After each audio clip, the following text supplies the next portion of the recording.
Welcome to Under the Sun with me, Nicola Barriteau. Under the Sun with Nicola is a regional magazine program with an edge on all things Caribbean.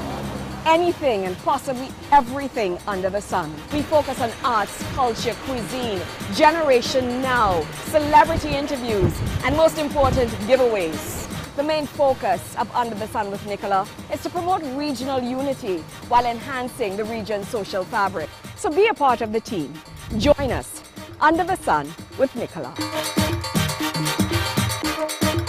We're in New York City, baby. This is ValeVibe on the yacht, all inclusive. This cruise has been sold out for the last couple of weeks. The Hudson River is behind me. We're on board the Hornblower. Maximum 1,500 people will be having a grand time tonight. A lot of them part of the diaspora here in New York City. And I think this is an opportunity for people to let their hair down, have great conversations, some great food. And I think the committee members of the ValeVibe, of course, you're very familiar with them. They've been doing this for quite a number of years, I think over 20-something years. And it's Memorial Day weekend. And I want to believe that they are giving back like they have so often. So, what are we going to do tonight? We're going to chat with some people, we're going to have some great food, and we're going to have a ValeVibe where everyone is a VIP. Under the sun. I was introduced to a Vale breakfast party this year for the first time at Carnival in Trinidad. Love the brand, love the environment, the food, incredible. Authentic Trini food, love the doubles, the bacon shack, fresh out the pot. You understand? Love it. So, based on that experience, I heard they were having a yacht party, and I thought that, hey, I can't miss this. So, therefore, here I am. So this is your second event? Second event. Oh boy, you have a lot in store still to come. Based on what I've seen thus far, I'm very, very impressed. Love the environment, love the people, the quality of the drinks. Of course, you know, can't fet without you. Rum. Show me ID now. The concept, as you said, where everyone is a VIP. We don't want to differentiate people. We don't want anyone to feel that they are any less than the other. When you enter ValeVibe, everyone is equal. So you are dancing and Bolt is next to you, Wendy Fitzwilliam is on the other side. You know, we have so many celebrities who come in and they feel so comfortable because they fit in. And again, as I said, we want all our patrons to feel as though they are VIPs. And this is the intention, and thankfully, it has really worked in our favor. When I first started my first ValeVibe, I said ValeVibe is a party. Now, ValeVibe is an event. And regrettably, I've missed some ValeVibe events. And every time I do, it's like, I got to find out what's going on. There's nothing like it. You know, it's some place you can be in your own element. Meet people, greet people, wine on people. My experience is the quality of what the committee puts out. Music-wise, obviously, food, environment. It's just all about the vibe. VIB, it's all about the vibe. I mean, all I can say, you got to be part of it. It is truly the excitement of pulling all the elements together. And I think most importantly, the greatest satisfaction of all is when you are able to look at your patrons and see them truly enjoy themselves. You know, and they come up to you and they thank you for a wonderful time. That is what energizes the whole move and encourages us to go on every year. That's us on board the Hornblower in New York City. The ValeVibe Memorial Day cruise. A great time was had by all. I have the opportunity to sit down with Robert and Wayne in Trinidad and Tobago at the official ValeVibe residence. We spoke about the ValeVibe journey. What would you say, and either one of you could answer this question, the concept behind the ValeVibe experience? I mean, we've gone from what you would call a family line private party on a carnival Sunday morning to the most exclusive event this end of the hemisphere. I mean, where did it come from? And you know, is it that you guys just sat together and say, hey, let's have a fete, let's have a carnival party, and that was it? No looking back? I wouldn't say that. I think we used to go out. Growing up, I mean, known each other for a long time, and We used to go out. There was around that time, the carnival weekend.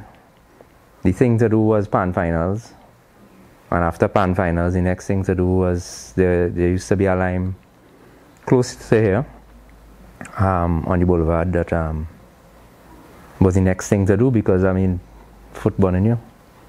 So we used to go there and hang out after, and that would take you to what, 6, 7 o'clock, I guess. Yeah, about maybe later. Small, very small. Maybe about 50 people, maybe. About, yeah. Yeah, so we used to do that.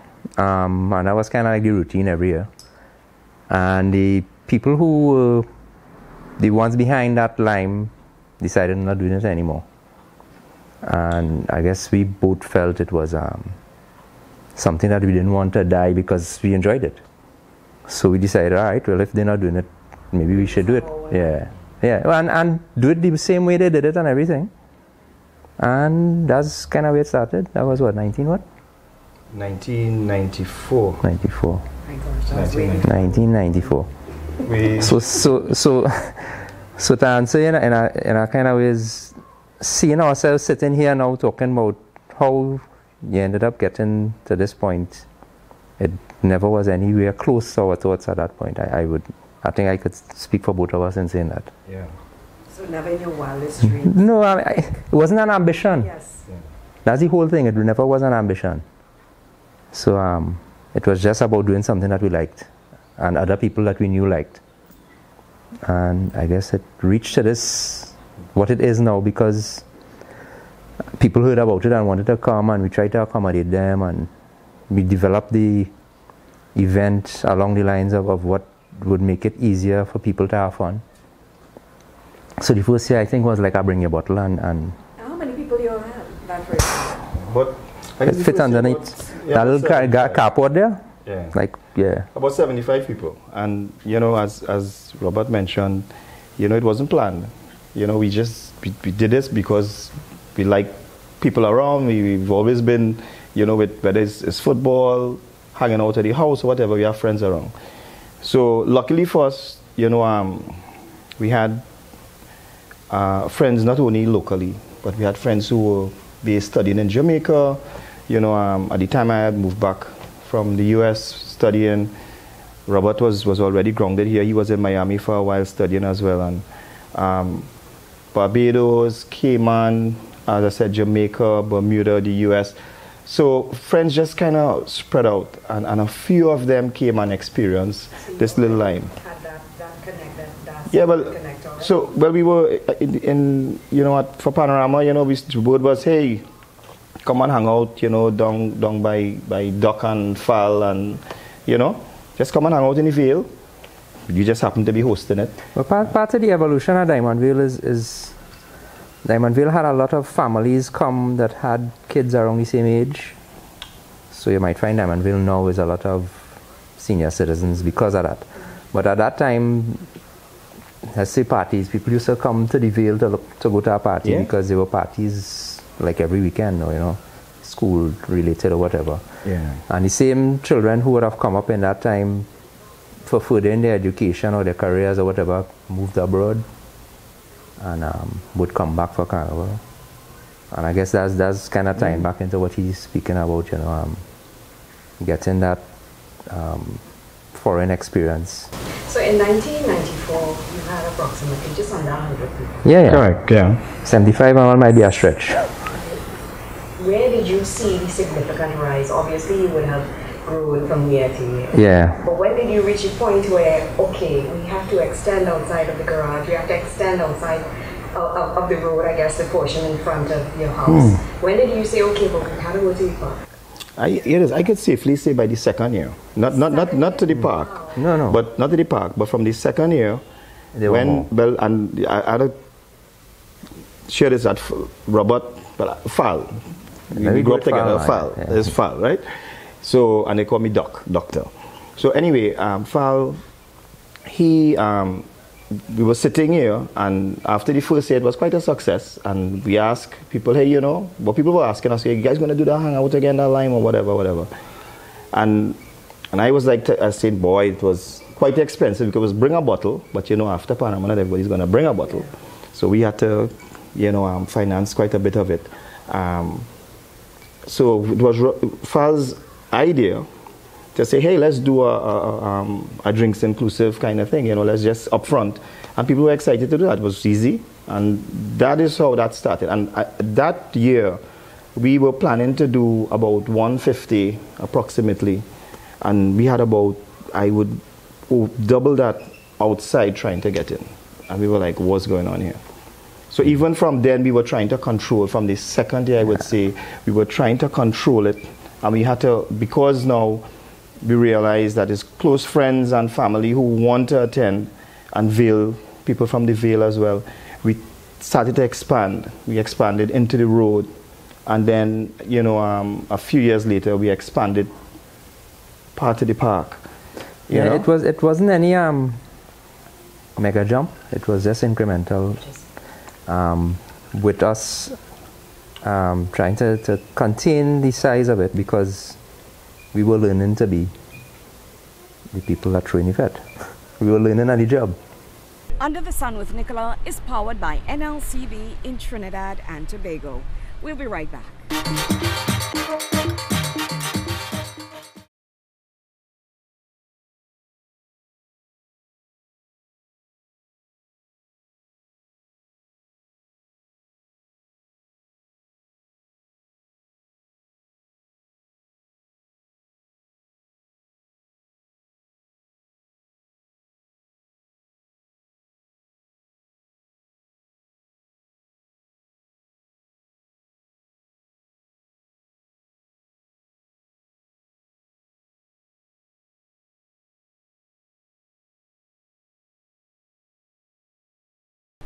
Welcome back to Under the Sun with Nicola. I'm here on the beautiful Fries Beach on the island of Antigua Barbuda. The story of the ValeVibe continues. Let's jump maybe another 5 years ahead, where people are calling your phones, looking for tickets. I know, coming back to Trinidad and Tobago, late 90s or maybe 99, or maybe about 2000, and hearing about this breakfast party in the Vale, and cannot get a ticket to go. I have friends coming in from the US and the UK, and they want to go, and there are no tickets. None. Literally none. There are no scalpers, there are no tickets. Right. I mean, and there was this whole aura about this breakfast party that you have to be at, because if you're not, forget about everything else. Yeah. When did that happen? What did you guys do? Was there some sort of juju? What was it? Was it the drinks? What? No, partly, I mean, the scarcity is something that we wanted, and that we didn't want to grow too quickly. We always, and still to this day, only sell tickets from among the committee members, so it's not a widespread. Even the ones that I think Wayne controls online, is he has to authorize the person to buy it. You can't just go to the website and buy it. Right, correct. So that was part of it. So yes, the word of mouth would have encouraged the demand. And I guess the scarcity kind of, the things you can't get is the thing you want more. Yeah, always. And that kind of built the aura of it, to some extent, I would think. And to me, what we've always tried to do and still try to do to this day is to remove obstacles that people haven't had the time. At the time, yeah. And those are some of the ingredients that would make the ValeVibe experience what it is. Yeah. But what else would you have put into the pot? One of the things, we definitely maintain a Trinidad feel in terms of the carnival effect. So you come to Vale, the food is really Trini food. The music, you're hearing soca music, whether it's here, whether it's outside of Trinidad. So we're exporting a bit of our culture. So a rhythm section. Most fetes that you go to, you would not find a rhythm section. It is, people think it's a thing of the past, but at Vale, there's a rhythm section and people are loving it. And that's part of who we are. So we've tried to, retain things like that. Keeping the culture alive, sharing the culture wherever we go, kind of thing. So I think that's one of the things, staying true to who we are. As Val mentioned with tickets and so forth, we definitely, we try to, facilitate everyone, but obviously we can't. And from 1995, when we went to the all-inclusive concept, all the way to now, we still cannot facilitate everyone. And it's a good thing or not a good thing. For the people who are coming, it's great. For the people who cannot attend, it's not the best thing. So Val and Doc, they gave you an idea as to what it really means to be part of a committee or a group or a family that really just gives out naturally good vibes. And that's what it's all about.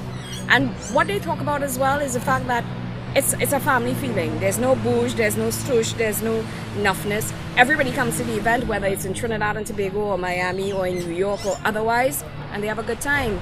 Atto Bolden could be standing next to you. Wendy Fitzwilliam could be standing next to you. Mr. Bolt could be standing next to you, and it really doesn't matter. There's no stooshness, and everybody has a good time, whining on the Iron Man or anything else that goes. So I'm going to try and have some coconut water here with Jappas. Ooh, thank you.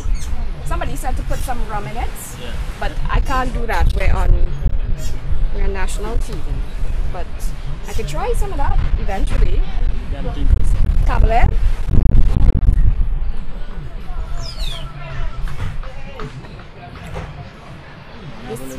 This coconut water is just as good as Trinidad. Wow. Strange enough, like a friend of a colleague in work, first time she came was 2 years, not this year, 2016. So generally what I tend to do is ask people how it was. And her feedback was, I felt like I knew everybody. Apparently she was whining on the Iron Man. You know, it's not somebody that I know growing up, eh? Yeah. She just asked me, she hear about the party, she want to get tickets. And so I don't know what, I can't nail it down for you. But people get infected, let's call it that. Well, I just have to give my 2 cents in terms of my first experience at the ValeVibe. Never got a ticket until maybe 6 or 7 years ago. And your colleagues' comments, you know, she felt like if she knew everybody. I felt like if I knew everybody. And I ended up, I think, within the rhythm section. I've never had bush rum in my life. But I did not. I think I was probably one of those that you probably needed to sweep out, you know, that particular year. Yeah. But it was just phenomenal, and I have to say that. And I think it was probably just that feeling of, you know, everybody is, you know, carrying, as we say, the same head. And you know, there's no aggression, there's no bouge. There's, you know, it's, hey, we are here to have that's a very good important time. point. No bouge. That's a very There's no important bouge. point. Every and our logo is ValeVibe, where everyone is a VIP. And that is something, I mean, we live by. We treat everyone, you know, who enter the event on the same level. We don't have a VIP section, and that's the main reason. Again, as I say, everybody is a VIP. Once you enter. Now, and to piggyback, you know, and a little bit of passion here, we both, and I could say the committee, you know, Marcia and Tony and Manises as well, you know, inclusive of the others, very passionate about this. We are all professionals. This is something that we do because we enjoy doing it, right? And I personally feel, I always, and I've said it before, you know, we are blessed. And I say that in the sense where, you know, we support people. We've supported people, whether it was in the Vale, now that we've moved on. You know, we do that, and we don't need to put it out there. We've never put it out there. Every year we make sure we contribute to someone, an elderly person in need, a child, or etc. And some people who we've assisted is 23 years. We've done it, have moved on, have passed on, and I always say it might sound strange. I say they look over us and they bless us and take care of us and make sure we're all right, you know. It's always good to give. And always. And also, but in a, I guess in a humble way, you know. So we never care to divulge, never care to, like, you know, do it. The first year was when this guy died in Oaks, eh? And he was, you know, right. It was away. a guy that was around with us and he died, and I think that's where we started to say, you know, we need to support who ill, who in need. And it wasn't about bigging up yourself, but helping somebody because it's somebody in the area that we know. And helping. I commend you guys for that. I really do. Now, I know we could sit here and talk all day about, you know, all the experiences. Where are we going in 2017? Obviously, you've outgrown the Vale. And I know that, of course, there are different, you have different locations now. You now have the ValeVibe Cooler. You are sometimes, well, at least I know your last event was in Santa Cruz in Trinidad. And now you've expanded as well, and you have been for quite some time in terms of Miami and New York. And I'm pretty sure there are one or two, separate events that you have during the course of the year. How is that working out for you guys? Because that means that your network or your committee to a certain extent would have expanded. How do you keep that committee together? How do you instill in them, whether it's your committee person or your lead in Miami or your lead in New York, how do you now instill in them, listen, this is our focus, this is what we've been doing for 23 years, and this is what we want you to focus on so we can keep that, One of the things, it's our Vale Breakfast is the mother event. And I honestly feel for us to continue to maintain that and grow it in a way that is fun and successful, it really is a spin-off for the other events. However, the other events that we do, again, quite a few of them is just really to keep the brand alive, let people know what we do and present, again, the concept of a Trinidad culture effect, what Carnival is about, show our culture a bit. That's what it is. And we try to keep that, whether it's in New York, Miami, if we do a little pop-up line, in Bermuda, it's really, again, it's not about a financial thing, but it's really sharing the culture. And I think that's our focus. And once we continue to do that and people understand around us why we do it and how we do it, it tend to help.